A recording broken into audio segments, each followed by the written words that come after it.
Hey guys, Maven here. Now, I was fortunate enough to debut in the WWE before the first ever draft in 2002, splitting the roster down the middle, half going to SmackDown, half going to Raw. But what were the differences? Who was the locker room leader on Raw? Who was the locker room leader on SmackDown? Who did I ride with on my time on Raw? Who did I ride with when I was in SmackDown? And most importantly, how much money did I make? Was it more in Raw or did I make more in SmackDown? Now I'm going to be answering that and a whole lot more in this video, talking about the differences between the brands, Raw and SmackDown. Now the first WWE draft happened in 2002 and I was actually drafted 10th going to SmackDown. So that's where our journey begins. But this isn't going to cut it.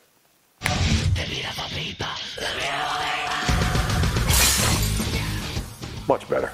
Now, when I was drafted to SmackDown, the first thing that changed in my world was my schedule. Before the draft would happen, here was our schedule. We would have 2 non-televised events, or house shows, and 2 televised events, Raw and SmackDown. Now, after the draft, we immediately went to 3 non-televised events rather than 2, and then 1 TV taping. Our non-televised events would happen on Saturday, Sunday, and even Monday, competing with Raw's live event. And then on Tuesdays, we would tape SmackDown. We would go home for a few days and then start it all up again the next Saturday. 3 nights of house shows, live events, and then 1 night of taping. Now after those 3 house shows, we would actually tape SmackDown on Tuesday night and it would air on Thursday, so it was not a live show. Now the fact that the show wasn't live made for a completely different culture than the Raw brand. And why is this?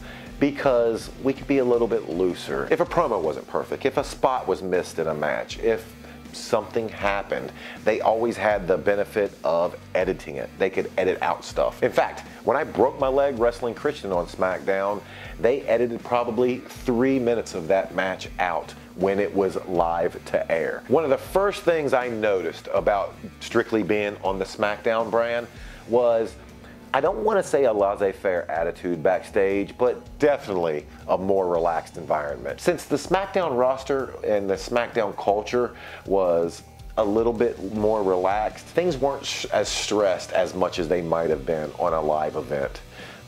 You might be able to arrive at the arena a little bit after 1 and have fewer people notice. Not that I would ever do that. The fact that SmackDown was live to tape, meaning tape it Tuesday, air it Thursday, allowed for a multitude of sins that would never be allowed in Raw on a live day. One of the things that probably was true, I'm not 100% certain of, but they probably sent me to SmackDown for that mere fact, for the fact that I was new to the business and the fact that they knew I was still going to make mistakes. So it was a lot easier for them to justify having me on a product that they could edit. And it was a lot easier for them to hide exactly how green I was. So SmackDown at that time was a perfect fit for me. It allowed me the opportunity to make mistakes, to grow from them without completely tanking the show. Now, what was a SmackDown locker room like? Well, obviously, the leader of this and any locker room he's in is The Undertaker. But the other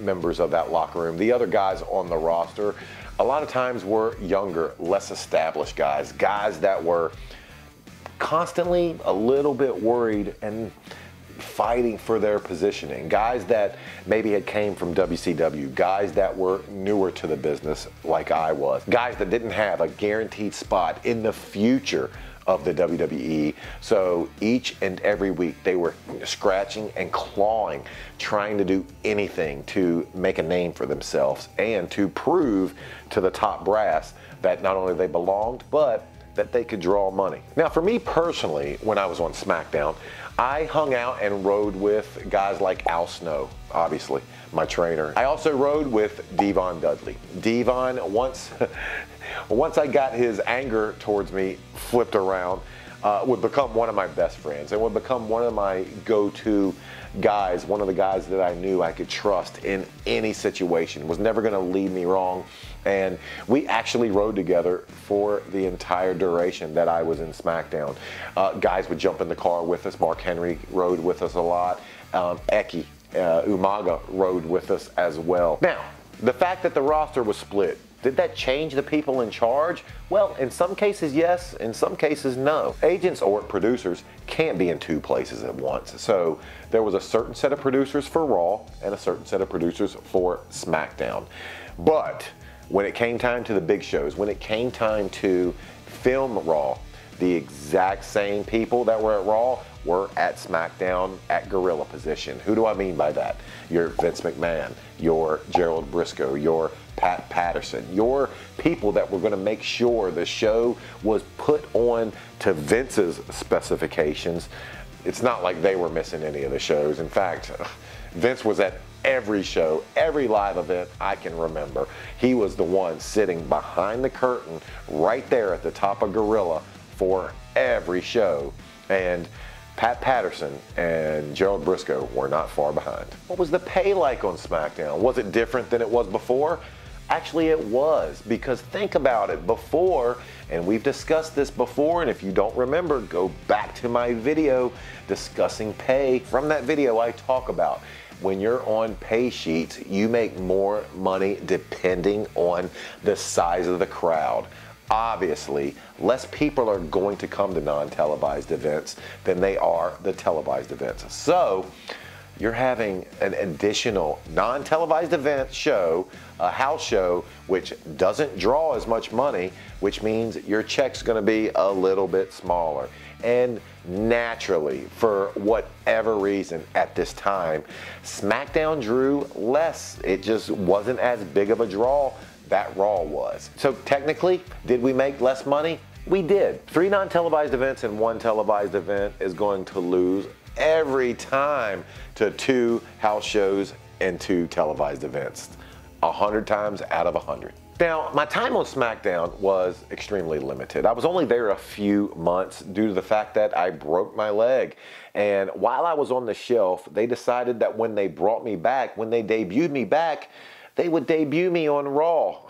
Now we're going to talk about the differences and how Raw was actually a lot better and worse in some ways than SmackDown. But this just isn't going to cut it.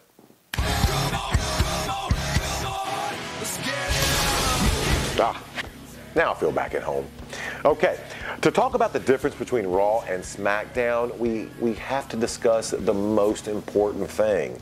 SmackDown was tape, Raw was live. Remember, for SmackDown schedules, we had non-televised events Saturday, Sunday, and Monday, and then they taped SmackDown on Tuesday. For Raw, we started our house shows, our non-televised events, a day earlier.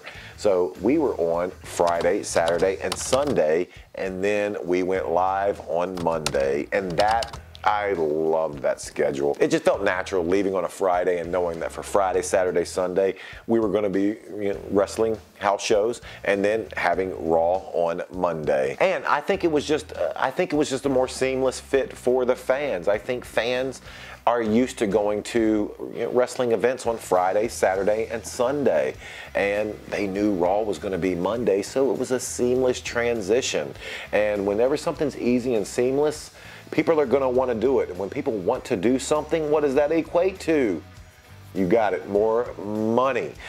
During my time on Raw, the money was just better. There's no better way to put it. Raw seemed like it was always a little bit more crowded than SmackDown was. Again, I don't know why. But getting back to the money aspect of it, was it noticeably different?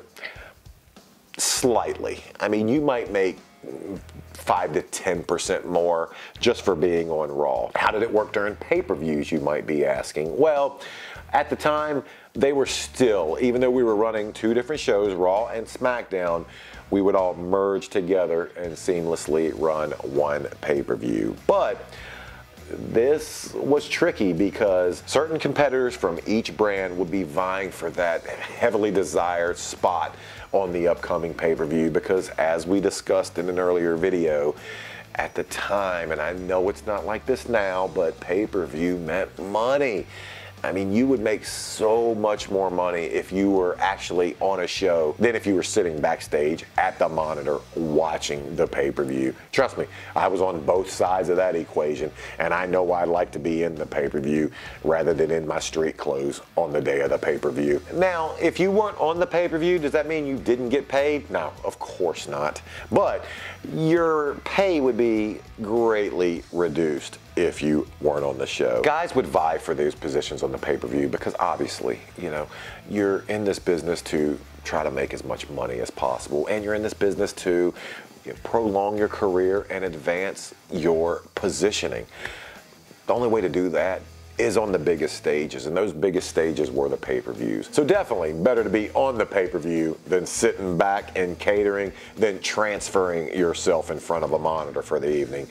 That does not make for a good way to spend a Sunday. Now, we talked about during my SmackDown days, I rode and hung out with Al Snow, Devon, guys like that.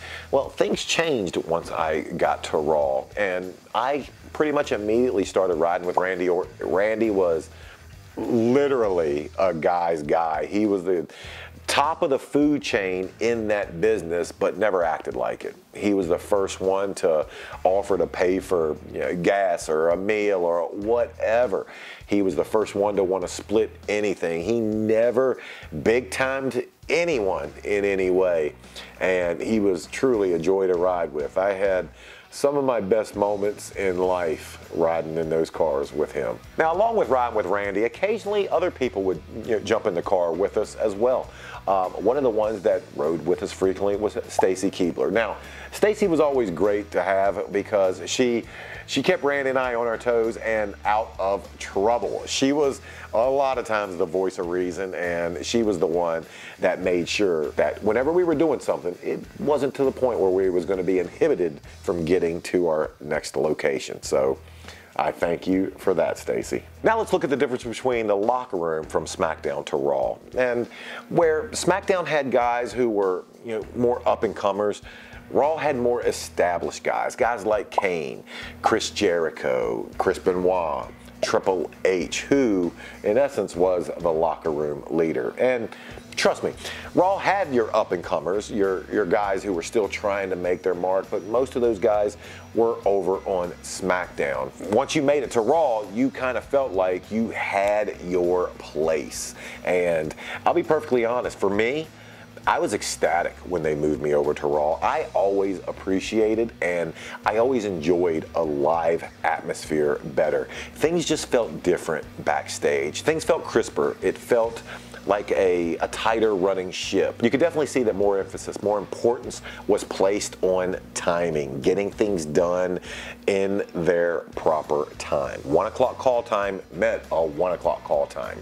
A practice for a promo meant you were practicing to get those lines perfect. And if you were planned to be in a specific segment, they weren't going to wait for you. They made sure, because they knew the show had to run on schedule.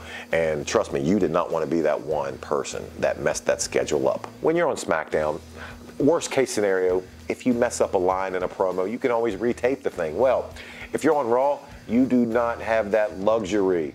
Once a promo is cut, it is cut. A lot of the segments that you see are known as pre-tapes, and most of the time, a lot of them on Raw are done live so you can hear and get the crowd reaction.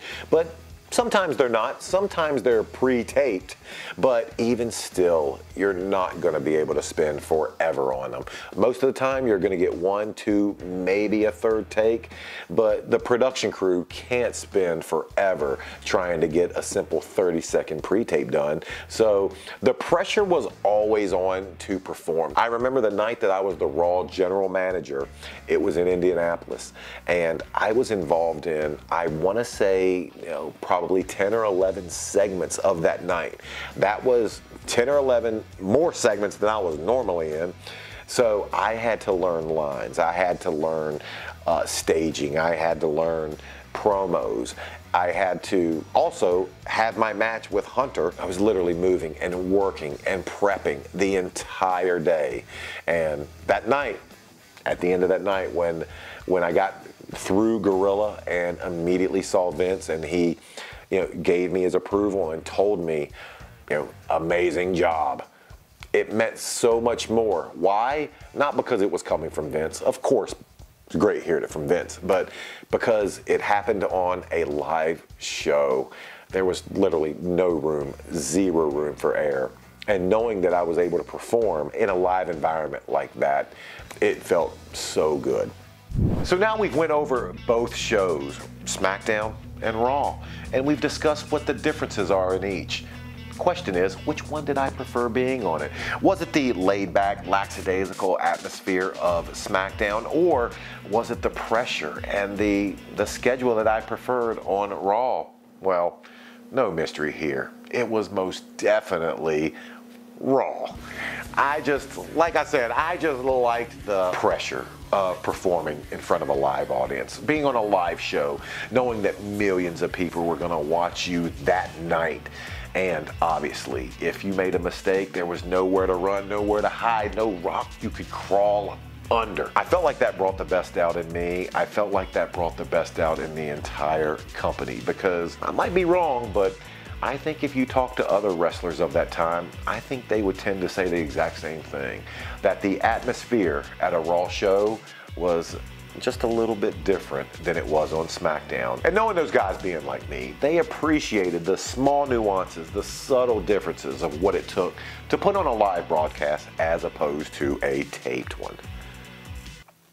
Then the pay was better. What do you want me to say? The pay was better. Now, whether it was my time on SmackDown or my time on Raw, steroids definitely played a role. To find out how they factored into my time as a WWE wrestler, click above.